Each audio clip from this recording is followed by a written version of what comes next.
it's Elizabeth Dock, and in this video I am going to be going to a clinic with Heather Lehigh at LNS Quarter Horse with my Stormy boy. So come along with us and learn lots. Boy. Yeah, you're being a big, brave boy. Yes, you are. You're being so brave. Cowgirl with a loaded heart, full of fight, full of scars, full of brand new starts. She'll love you deep, but you got a soul, 'cause she bought this. Her dad ain't got better at learning walk, but she is a mirror and reflection of all that sensitivity and trying to get cues, trying to stay out of trouble and doesn't know where the trouble is. That's a worried horse. So the worriedness that you see on her is a carryover from 4 years. Like 4 years ago when I was not as far along in my career. So every day every day my challenge or my goal is to be better than I was yesterday. So. Yeah, so the thing to remember too is you're growing, your horse is growing, so you're not always going to be the same one day as you are the next day. You have to give yourself grace just like you have to give your horse grace for that. So I think let's get people out and start moving the horses. Yeah, just take your horse. We're just going to have to see how much room we have for everybody. Yeah, and just show us what you got. Move your horse, do your groundwork like we ain't here, and then. If you have no groundwork, that's okay. We're going to show you some. Yeah, and then we'll go from there, and let's have fun. A lot of people have a lot of different perspectives about groundwork, but the reason I do groundwork is to get connection with the horse, get connected with the horse, fill the horse out, and gain respect because, I like. Okay, how do I say this? I like to gain control of the 4 feet, that I can move my horse whichever way and when I please, because it'll keep you safe, and all these different maneuvers or different bends, if you're in the saddle bend, you'll need it to cross over or side pass. And just showing a little bit, how responsive a horse can get with mullet is where it's sensitive and responsive horse, almost to the point of too much. But that is also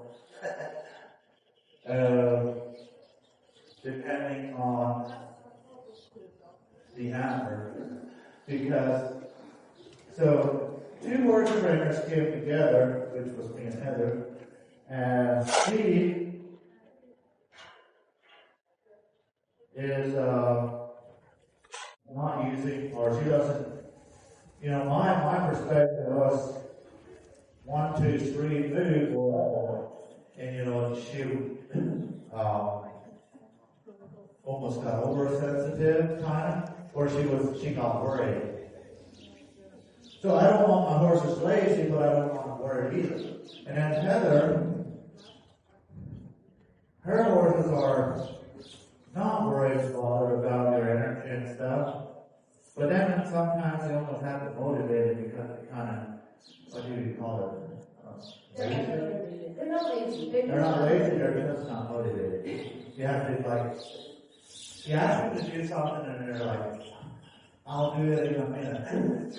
But then Molly, she is completely the opposite, but she has calmed down a lot.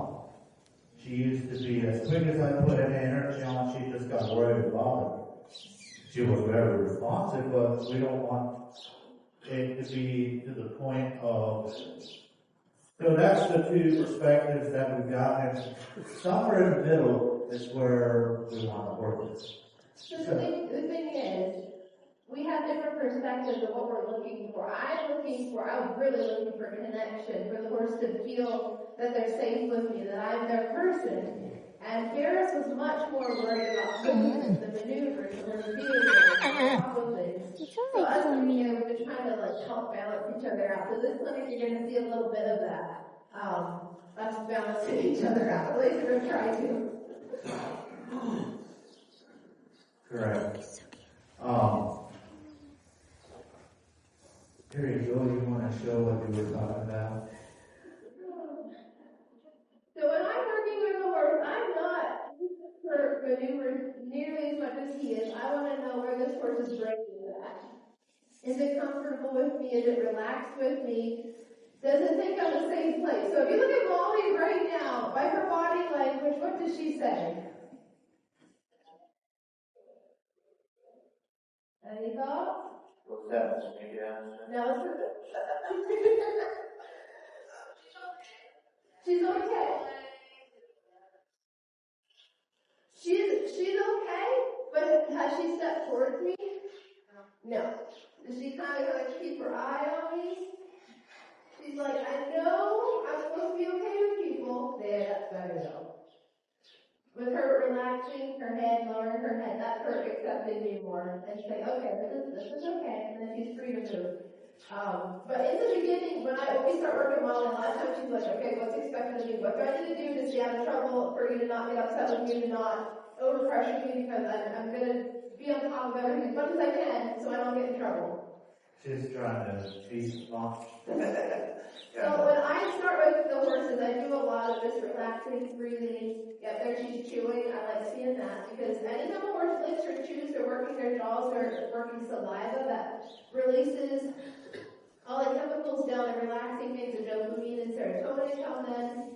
So any horse that holds tension and is just holding, it's not going to be able to engage correctly because tension is going to stop movement. It's going to keep them from actually being able to extend or collect or any of the nice movements we really want. We don't like tightness, stiffness, anxiety, tension is all our enemy. So everything we do, all the groundwork is literally to help the horse get a relax, release, let go whatever they're holding inside, and just be our buddy here and work with it.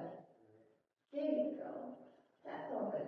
So I See, think now she's relaxing. yep. But she did that before too. But she was still holding herself there like I'm not. Well, she didn't release her jaw. Yeah, she hadn't released it up here yet. She had done it back here, but it wasn't the full thing. But when She she tried. looked at you, is when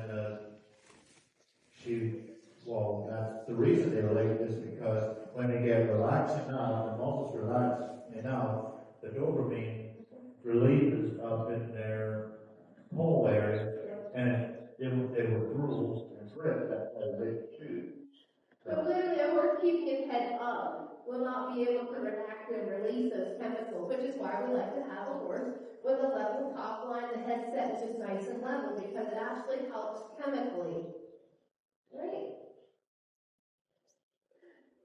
So if I'm working with a horse and I'm just wanting to do connection stuff, I'm thinking a lot about myself, my posture, my breathing.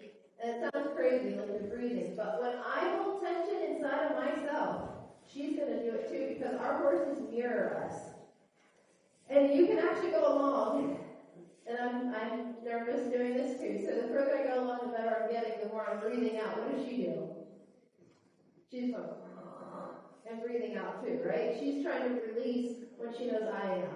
This is why it's so important because our horses mirror us, not even just like emotionally, but physically too. Our posture determines their posture, and people are not nearly aware enough of that. There we go. You look a little stiff this morning, girl. Can you get moving, huh?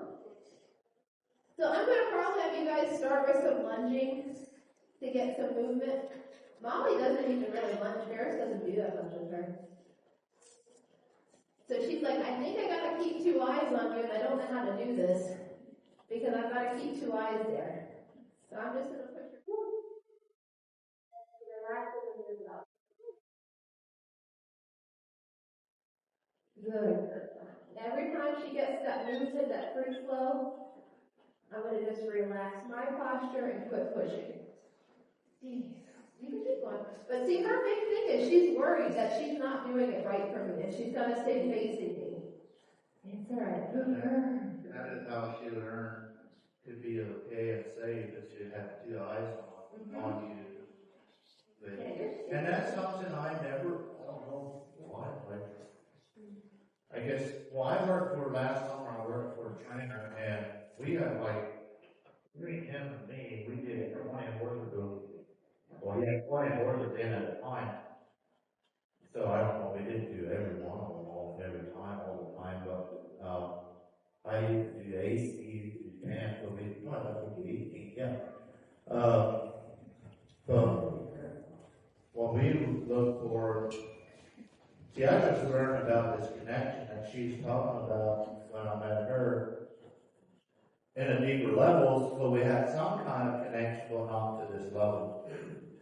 And we just got control of the 4 feet, that I can move left and right, because if you get on a horse, in order for them to bump, they're going to be straight and stiff. And if I can pick up that rein with just the hauler, which we started them in the hauler, we rode them the first rider, so we rode them in the hauler, and I got that hauler connected with the hind foot, so if things go south or trouble comes along or whatever, that I can pick that horse up, disengage the hind quarters, so I can control it and we load them. And we never got into this deep connection like this, but I like the result. Because the connection like this, so we were working, we got our horses in good place, maneuvers and everything, but it was not. Thank you for watching. I am so proud of how my Stormy did at this clinic. And please remember, this clinic was done by Heather Lehigh at Heather Lehigh Horsemanship. So definitely go check her out. And there will be more and more horsey informational videos coming. Don't forget to check out the Patreon for the full video. Bye.